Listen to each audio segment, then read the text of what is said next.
이 내용은 C.S. 루이스의 세상의 마지막 밤 내용 일부입니다. 잠시 발췌해서 인용하겠습니다. 몇 년 전 어느 날 아침 런던 방문을 앞두고 머리칼을 좀 다듬어야겠다는 생각이 들었다. 그런데 첫 번째 편지를 뜯는 순간 런던에 갈 필요가 없게 되었음을 알았고, 따라서 이발도 나중으로 미루기로 했다. 그런데 그때부터 도무지 영문을 모르게 속에서 살살살 나를 다그치는 소리가 들렸다. 마치 그래도 머리칼은 깎거라, 가서 이발을 해라 라고 말하는 것 같았다. 결국 나는 더 버티지 못하고 이발소로 발걸음을 옮겼다. 당시 내 머리를 손질해주던 이발사는 그리스도인이었는데 고민이 많은 그를 우리 형과 내가 종종 도와주곤 했다. 이발소 문을 열고 들어서는 내게 오늘 꼭 오게 해달라고 기도하던 참입니다 라고 그가 말했다. 사정을 들어보니 실제로 내가 하루 이틀 늦게 갔더라면 그에게 아무런 도움도 되지 못할 뻔 했더랬다. 지금도 그 일을 떠올리면 숙연해진다. 여러분 어떻게 들으셨어요? 공간을 뛰어넘는 기도 응답, 참 은혜가 되시죠? 그런데 제가 죄송하게도 아침 대바람부터 찬물을 좀 끼얹어야 되겠습니다. 너무 성급하게 결론 내리지 마시고 끝까지 들어보시기 바랍니다. 그는 이렇게 덧붙입니다. 물론 엄밀히 말해서 이발사가 올린 기도와 내가 이발소를 방문한 일 사이에 인과관계가 있다고 명확하게 증명할 수는 없다. 그냥 텔레파시나 우연이었을 수도 있다. 자, 이 부분은 어떻게 생각하세요? 그의 말처럼 그냥 텔레파시나 우연일까요? 만약 누군가 제게 물어보신다면 목사님 어떻게 생각하세요? 그럴 수도 있겠다 라고 대답할 것 같습니다. 아니 무슨 목사식이나 돼가지고 그럼 믿음 없는 소리 하십니까? 라고 역정을 내실 수도 있겠지만 두 가지 이유인데요. 먼저 제가 그 경험을 한 당사자가 아니기 때문입니다. 또 하나는 더 중요한 이유인데요. 저는 하나님이 아니기 때문입니다. 그저 잘 모르니까 그럴 수도 있겠다라고 생각하는 것뿐입니다. 이것이 우리가 어떤 일을 만났을 때 교회 안과 밖에서 이 세상에서 우리가 살아가는 지구라는 세계에서 취할 수 있는 일반적이고 보편타당한 태도라고 알려져 있습니다. 그럴 수도 있다라고 말이죠. 그런데 이와 유사한 내용이 오늘 성경에 나옵니다. 자, 이제 예수님께서 갈릴리 지역에 도착해 얼마 전 결혼잔치가 있었던 가나라는 동네로 오십니다. 그런데 마치 왕의 신하 중 하나가 예수님을 다급히 찾아옵니다. 그의 아들이 병에 걸렸는데 열이 너무 심해서 죽어가고 있다는 것이었습니다. 그래서 꼭 좀 같이 가달라고 예수님께 간청을 드립니다. 그러자 예수님께서 이렇게 말씀하십니다. 예수께서 이르시되 너희는 표적과 기사를 보지 못하면 도무지 믿지 아니하리라. 예수님의 심정에 답답함과 안타까움이 섞여 있는 것처럼 들리는데요. 예수님은 사람들에게 믿음을 심어주시기를 원하지만 표적과 기사가 없으면 이 자들이 도무지 믿지를 않더라는 것입니다. 아무리 그래도 그렇지 생각해 보세요. 지금 자녀가 사경을 헤매고 있는데 그 아버지가 찾아와 좀 같이 가달라고 하는데 그것도 이 동네에서 저 동네인데 좀 같이 가주시면 좋으련만 결국 예수님은 안 가십니다. 가지 않으세요. 죄송합니다. 이런 표현이 굉장히 매정하세요. 어떻게 보면 쌀쌀 맞아요. 쌀쌀 맞아. 단지 이렇게만 말씀하십니다. 예수께서 이르시되 가라. 내 아들이 살아있다 하시니 그 사람이 예수께서 하신 말씀을 믿고 가더니 예수님은 지금 표적과 기사를 보여주신 게 아닙니다. 야, 니들은 표적과 기사가 아니면 도무지 안 믿는구나 라고 말씀하셨어요. 그리고 같이 안 가십니다. 그러더니 가거라. 너희 아들이 살아있다 라고 표적과 기사를 보여준 게 아니라 말씀만 하십니다. 그런데 아버지는 그 말 그대로 믿고는 집으로 가세요. 여기 예수님 계신 가나에서 고열에 시달리는 아들이 있는 가버나움 집까지는 34km, 걸어서 8시간 정도의 거리이며 높이 차가, 그러니까 해발 차이죠. 500m나 차이 나기 때문에 무척이나 험난한 길입니다. 한 곳은 해발 300m고요. 한 곳은 마이너스 해발 200m예요.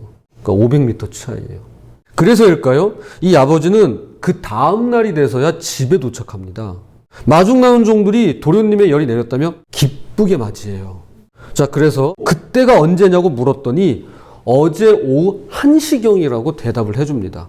성경에는 7시에 열기가 떨어졌나이다 했는데요. 그 7시란 바로 오후 1시를 말합니다. 보통 6을 더하면 돼요. 그럼 13시가 되고 그게 오후 1시죠. 그의 아버지가 예수께서 내 아들이 살아있다 말씀하신 그때인 줄 알고 자기와 그 온 집안이 다 믿으니라. 지금 기도의 응답이 공간을 가로질러서 정확히 그 가정 안에, 그 자녀 안에 역사하고 있음을 성경은 보여주고 있습니다. 그럼 맨 앞으로 다시 돌아가서 앞에서 언급한 이발사의 기도에 대해서 다시 한번 생각해 보겠습니다. 그것이 그냥 텔레파시나 우연이었을까요? 물론 일반적으로는, 세상적으로는 그렇게 이야기할 수도 있을 것입니다. 그게 가장 타당한 답변이에요. 그러나 당사자인 C.S. 루이스가 그 이후에 기록하고 있는 것처럼 그저 텔레파시나 우연이 아닌 것입니다. 왜냐하면 이것은 바로 믿음이라고 하는 영역이기 때문에 그러합니다.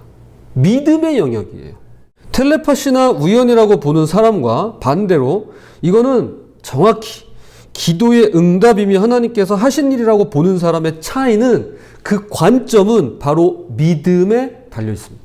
믿음. 안 믿는 사람은 이렇게 말 안 합니다. 야, 그거 그냥 텔레파시지. 그거 뭐 그냥 우연인 거지 뭘. 그러나 믿음을 가지고 있다면 이것은 공간을 초월한 기도의 응답이라고 분명히 말할 수 있습니다.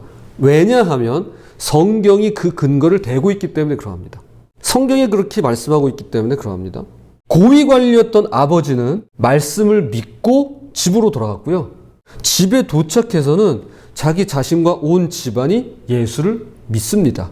그게 성경의 증언입니다. 여기서 믿음에 관한 아주 미묘한 차이가 나타나 있는데요. 처음의 믿음은 아들이 살아있다는 말씀을 믿은 것입니다. 나 안 가. 말씀은 안 하셨지만 어쨌든 예수님 안 가셨어요. 다만 가거라. 내 아들이 살아있다. 라고 말씀하셨습니다. 그리고 이 아버지는 그 말씀을 믿고 갑니다. 처음의 믿음은 아들이 살아있다는 말씀을 믿은 것입니다. 자, 그리고 이제 집으로 돌아갔습니다. 집에 돌아온 뒤의 믿음은 예수를 믿은 것입니다. 이 미묘한 차이를 여러분 이해하셔야 됩니다. 말씀을 믿었고요. 그 뒤에는 예수를 온 집안이 믿기 시작합니다. 우리가 여기서 분명히 짚고 넘어갈 것이 있습니다. 우리의 믿음은 아들이 살아있다는 믿음으로 끝나서는 안 됩니다. 이게 다가 아닙니다. 어찌 보면 사실 우리가 바라는 믿음은 여기까지일 수 있습니다. 주여 믿습니다. 보통은 이렇게 안 하죠. 주여 믿습니다 라고 할 때 주님을 믿는 게 아니라 여기에 내가 믿기 원하는 것을 집어넣는 경향이 있습니다. 가령 주님 이거 예수를 믿습니다. 이렇게요. 주님 이거 이렇게 응답해 줄 줄로 믿습니다. 이런 식으로 말이죠. 주님 믿습니다 사이에 우리가 원하는 걸 집어넣습니다. 이게 필요 없다는 말씀을 드리는 게 아닙니다. 이게 간구죠. 이게 간청입니다. 이게 기도입니다. 예수님께서 아니 니들은 기적이 없으면 도통 믿으려 하지 않는구나 라고 말씀하실 때 이 아버지의 반응을 한번 보겠습니다. 메시지 성경을 읽어드리겠습니다. 요한복음 4장 49절. 그러나 그 관리는 물러서지 않았다. 함께 가주십시오. 제 아들의 생사가 달린 일입니다. 아버지가 취한 태도는요, 처음부터 아멘 믿습니다 하고 간 게 아닙니다. 물러서지 않았대요. 함께 가주세요. 예수님 제발 제 아들의 지금 생사가 걸려 있어요. 이렇게 매달립니다. 하지만 그는 그 말씀을 믿고 어찌됐든 떠나요. 아들의 생사가 달린 문제인데 할 수 있는 건 다 해봐야죠. 예수님께 매달려야 합니다. 우리는 우리의 일을 하고 주님은 주님의 일을 하시는 겁니다. 자녀는 자녀의 소임을 다하고 부모는 부모의 할 일을 다하는 겁니다. 이건 하나님이 해주셔야죠 라고 매달려야만 합니다. 무조건 그냥 가. 그런다고 해서 갈 게 아니란 말이에요. 사도 바울이 3번은 기도했다고 이야기하잖아요. 이건 하나님이 해주셔야죠 라고 매달리는 그런 물러서지 않음이 있었으면 좋겠어요. 그래야 말씀을 믿을 수 있으니까요. 자, 그런데 이게 전부가 아닙니다. 내가 원하고 바라는 것만 이루어주시고 해결해 주시는 분으로 주님을 오해해서는 안 돼요. 내가 매달리기만 하면 하나님께서 다 응답해 주시는 게 아니라는 것입니다. 여기서 한 걸음 더 나가야 됩니다. 이제는 내가 믿고 싶어하는 기도 응답이 아니라 예수님을 믿어야 돼요. 살아있어 라는 말만 믿는 게 아니라 이제는 생명의 주인 되시는 그 예수님을 믿어야 하는 것입니다. 지금 이 아버지는 살아있어 라는 말을 믿었어요. 그런데 이제는 그 믿음에서 한 걸음 더 나아가야 돼요. 어떤 믿음이냐 하면 때론 주시기도 하지만 때론 거두어 가시는 분임을 믿어야 되는 거예요. 때론 살리기도 하지만 때로는 죽을 수도 있다는 걸 믿어야 되는 거예요. 그 예수님을 믿어야 하는 거예요.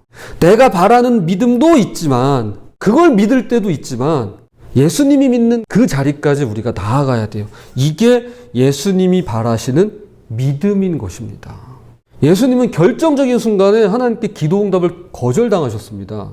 예수님은 할 수 있거든 이 잔을 옮겨달라고 청하셨건만 하나님은 끝내 침묵하셨습니다. 그래서 어떻게 돼요? 십자가에 매달려 처형당하시잖아요. 그게 오늘 성 금요일이에요. 어떻게 보면 아니 뭐 이런 하나님이 다 있어 싶을 때가 있어요. 진짜 들어주셔야 되는 기도 응답을 안 들어주신 것 같거든요. 아니 예수님의 기도야말로 정말로 우선순위 넘버1이잖아요. 그럼 들어주셔야 되는데 하나님께서 그 기도에 대해서는 침묵하세요. 그러나 이것이 예수님께서 우리에게 바라시는, 우리에게 따라오라고 하시는 믿음인 것입니다. 이 믿음까지 나아가야 돼요. 부디 주님께 매달리시되 내가 믿고 싶어하는 기도 응답을 넘어서 기도 응답의 주인이신 예수님을 믿는 그 자리까지 나아가는 저와 여러분이 되시기를 주님의 이름으로 부탁을 드립니다.